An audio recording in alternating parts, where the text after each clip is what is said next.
morning and welcome to the middle of our week, Wednesday, and giving thanks to Almighty God for all His blessings upon us as we come into the middle of the week, and hoping that we have been able to do all the necessary government-related things which were due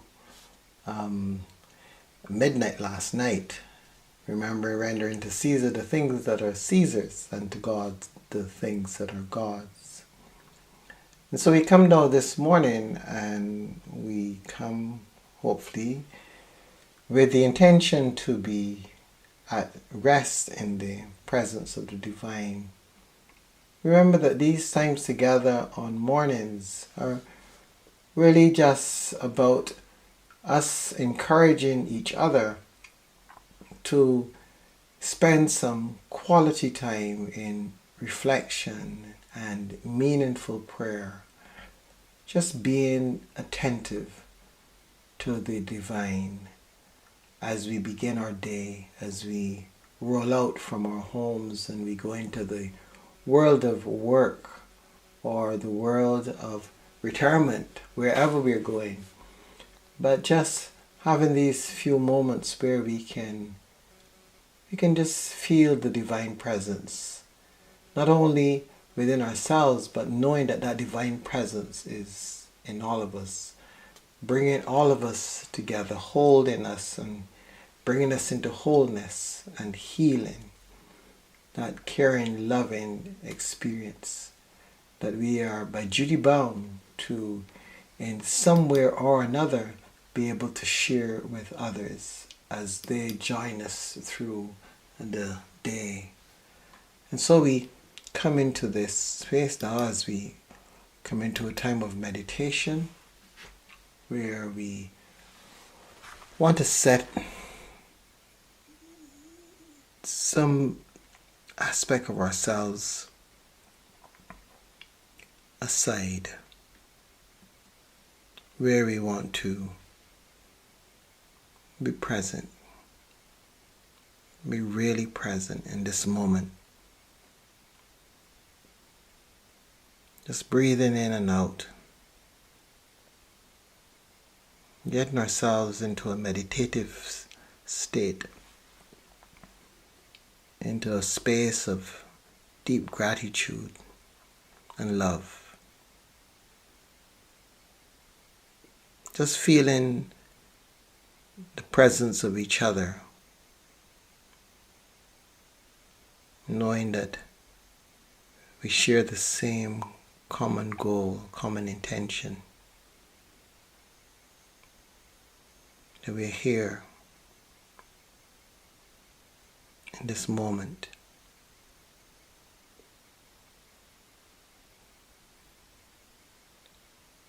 That as we acknowledge this gift of life, we acknowledge that we are part of a greater whole. In these moments, let us imagine ourselves sinking into that whole, that wonderfully expanded presence.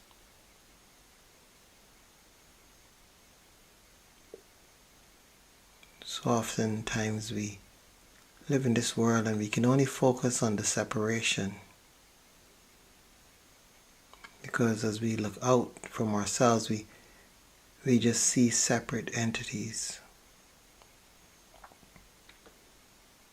And so it's important to be able to look within and see the wholeness, completeness,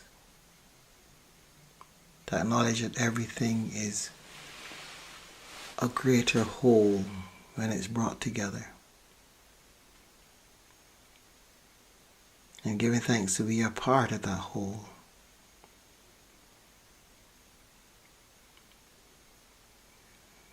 In the ethereal world, there's the notion of the soul family.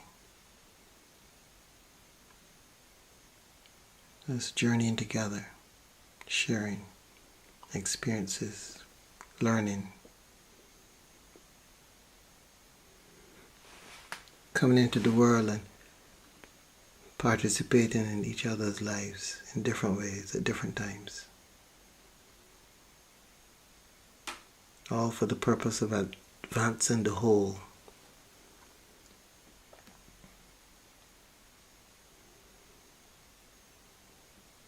So we acknowledge this wholeness, and we allow ourselves to rest in that wholeness as we turn our attention to our scriptures for today. Listening to see what can be discerned here.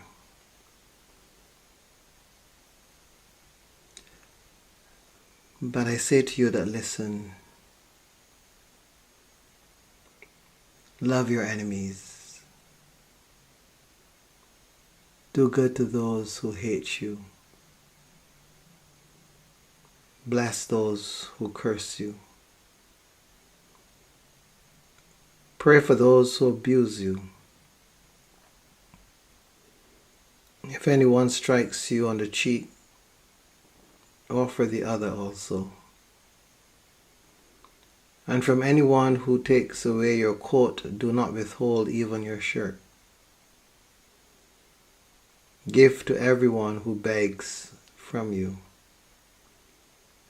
And if anyone takes away your goods, do not ask for them again. Do to others as you would have them do to you. If you love those who love you, what credit is that to you? For even sinners love those who love them. If you do good to those who do good to you, what credit is that to you? For even sinners do the same.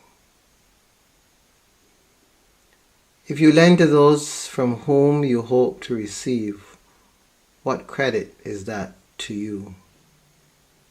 Even sinners lend to sinners to receive as much again.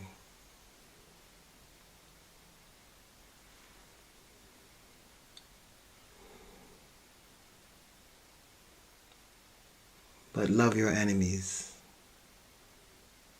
Do good and lend, expecting nothing in return. Your reward will be great, and you will be children of the Most High. For He is kind to the ungrateful and the wicked. Be merciful, just as your Father is merciful. Do not judge, and you will not be judged. Do not condemn, and you will not be condemned. Forgive, and you will be forgiven. Give, and it will be given to you. A good measure, pressed down, shaken together, running over, will be put in your lap. For the measure you give will be the measure you get back.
Wasn't that a beautiful passage? Whenever I read a passage like that, I'm so reluctant to even comment on it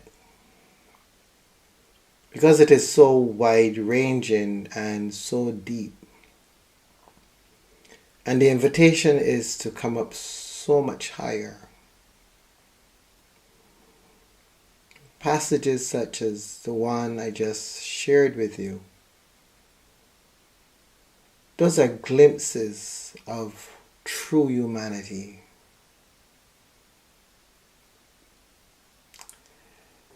They presuppose a great deal. And I'd like to say at the outset that really and truly, such passages are basically saying, be like your Creator. Be like your Creator. It's a tall order. But it is an invitation to be who we are. For us to wake up and realize who we are. The words are beautiful words. When you listen to them from a place deep within the Father's bosom. Not when you listen to them as a separate entity, as someone fearful of life, as someone out there trying to get their own stuff.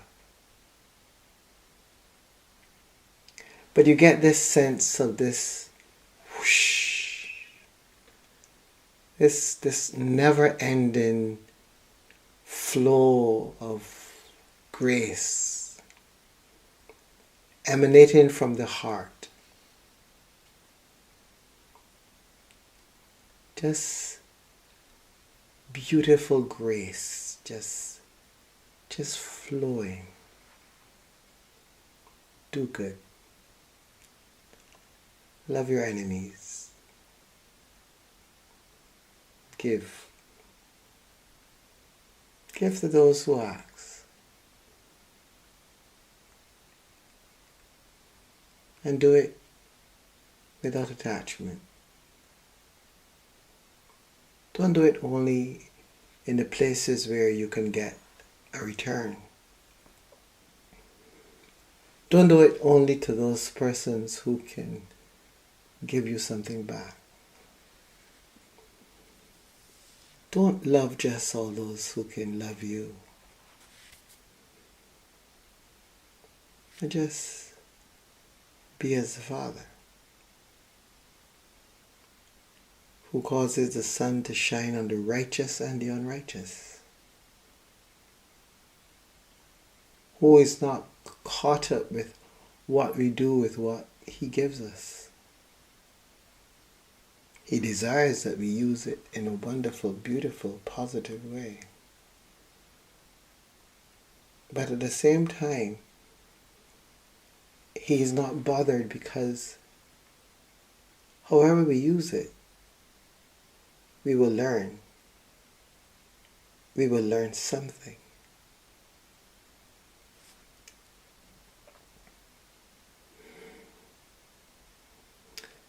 So, if we are treated like this, why is it that we seek to treat others differently? If God has given us what we ask for, if God has given us His love even if we're not asking for it, why is it that we must demand of others that they do this or they do that? Why is it that we must decide that this person doesn't like me, so I will not like them?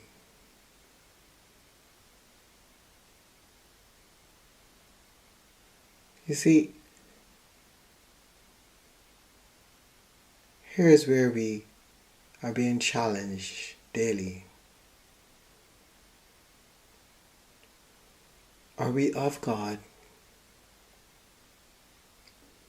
Are we seeking to identify with God?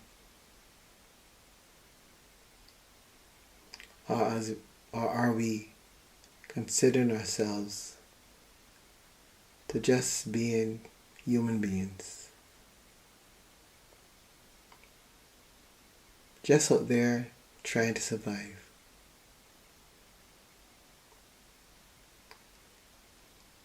Is that what we're doing with this beautiful gift that God has given us? And yes, boy, yes, we can do that with it. Because it is our free will. And the Father who gives us this life says to us that we can do whatever we want with it.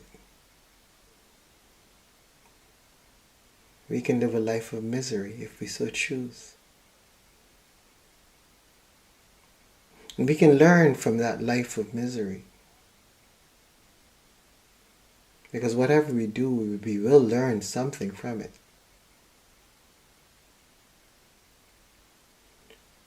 But we can also live from an awareness of the wholeness and the oneness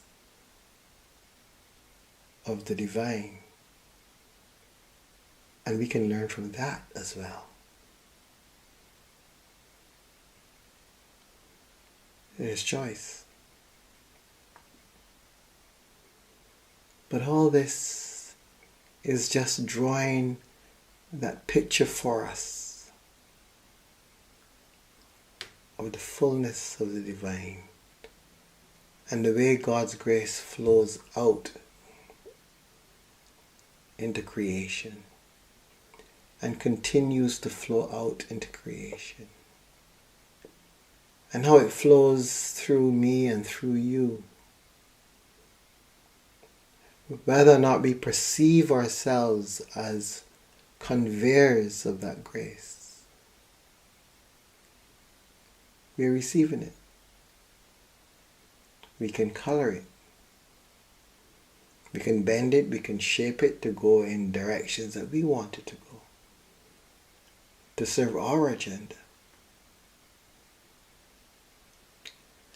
But when we do that, we limit it. And even though for the time it may be perceived that we're getting what we want, the fact is that we're limiting it. And whenever you limit something, it means that you don't allow it to deliver all that it can. So we walk through the city and someone asks us for something. And we struggle to decide whether to give them or not, whether they're going to go and buy drugs or whatever. There's an interesting thing that is happening in our world.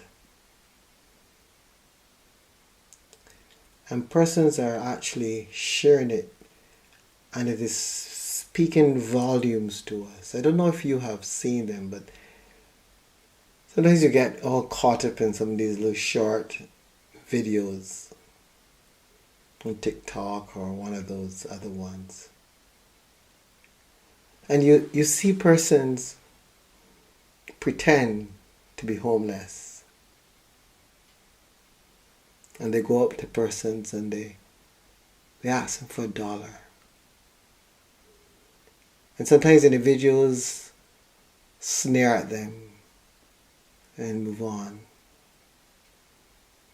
And then somebody stops and they give them $1 or they give them some food.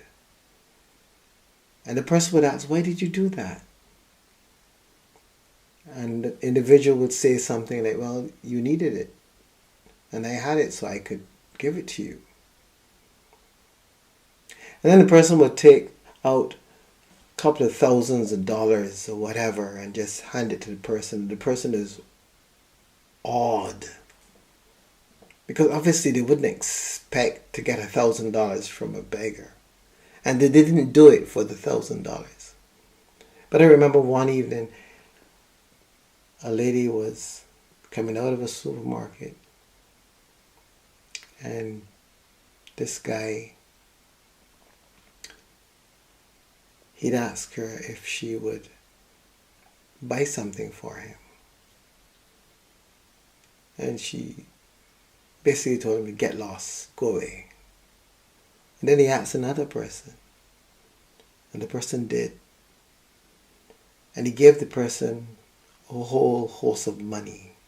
And the other lady who sneered at him was still nearby, and she saw what was happening. And she wheeled her cart back and said, what else do you want? What else do you want? What else can I get for you?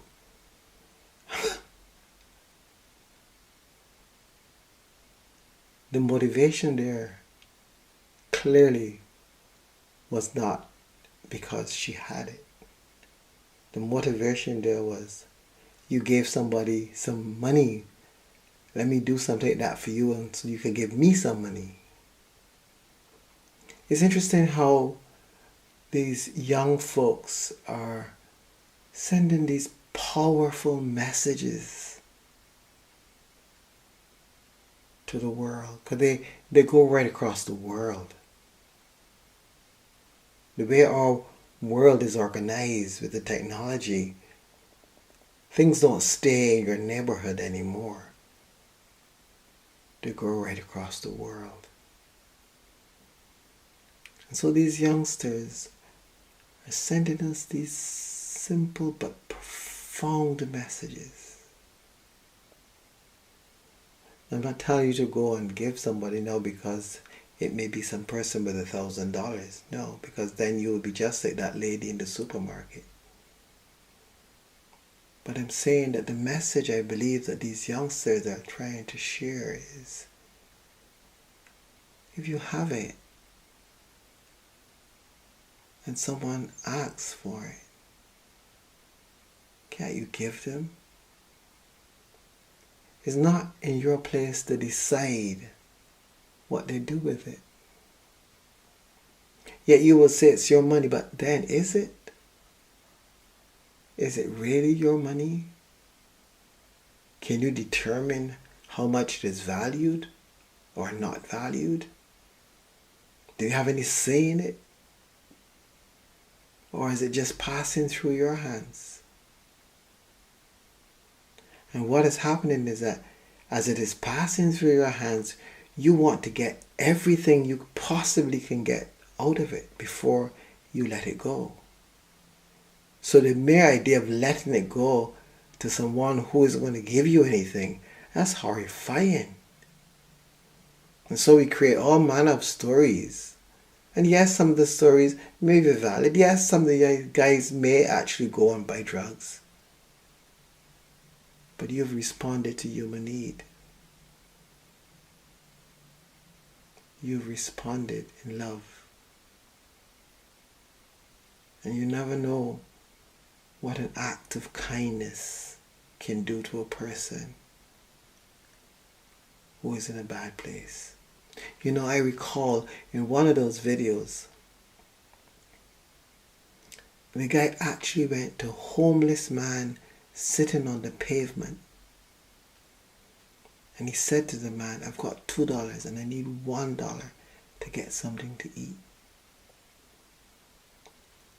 And this homeless man sitting on the pavement in rags searched in his pocket, found the dollar, and gave the man the dollar. He only had $1. And he didn't wonder whether or not this man was going to spend his dollar buying drugs. He just saw another soul in need. And yes, the guy gave him a whole host of money and he almost died.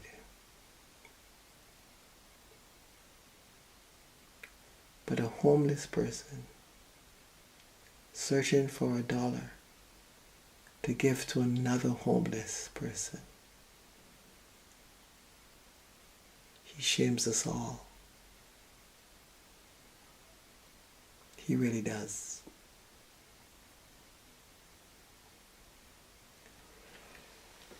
The grace. Friends, are we really ready for this Jesus path? 2,000 years later, have we got it as yet? I'm not sure we have. I'm really not sure that we have. We talk about it, but I'm not sure we've got it. But it is there. It is right there for us to embrace. Do good. Love without expectation. Give without any kind of requirements. Good measure, shaken, pressed down, will be placed in your lap. Perhaps that's what the youngsters are trying to share with their videos. That when you do good and you give, God gives.